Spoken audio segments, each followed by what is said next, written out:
అలాగే ఉద్యోగుల భద్రత, హక్కుల పరిరక్షణ ఇది నాకు చాలా చాలా కీలకం. ఇది నా పర్సనల్, ఇది రూల్. కానీ దీన్ని మనకి ఒక చిన్నపాటి ఉద్యోగికి ఇబ్బంది వస్తే మాకెందుకులే అని చెప్పి వదిలేస్తాను. నేను వచ్చినప్పుడు వెరీ క్లియర్ కట్ ఇన్స్ట్రక్షన్ ఏమి ఇచ్చానంటే మన ఉన్నతాధికారులకి అందరికీ కూడా, ముఖ్యంగా మహిళలకి ఇబ్బంది లేకుండా చూడండి. ఎలాంటి వేధింపులు ఉన్నా కానీ చాలా బలమైన చర్యలు తీసుకోండి. అది ఎట్టి పరిస్థితులు there is one uncompromising approach this government is intended to take it forward.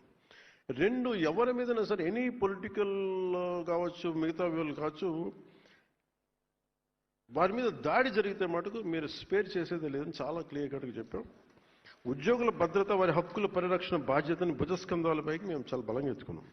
ఉదాహరణకి ఉమ్మడి కడప జిల్లా గాలివీడు ఎంపీడీఓ శ్రీ ఆల్ఫ్రెడ్ జవహర్ బాబు గారి మీద ఒక పార్టీ నాయకులు దాడి చేసాం. స్వయంగా వెళ్ళి నేనే అండగా నిలిచాం.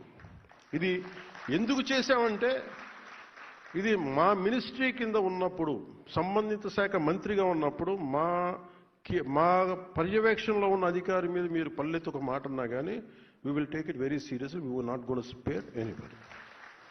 అలాగే నిర్వహణలో ఉన్న ఉద్యోగులకు ఎలాంటి ఇబ్బందులు వచ్చినా తోడుగా ఉంటామని ఈ సందర్భంగా మరోమారు మీ అందరికీ మాటిస్తున్నాను.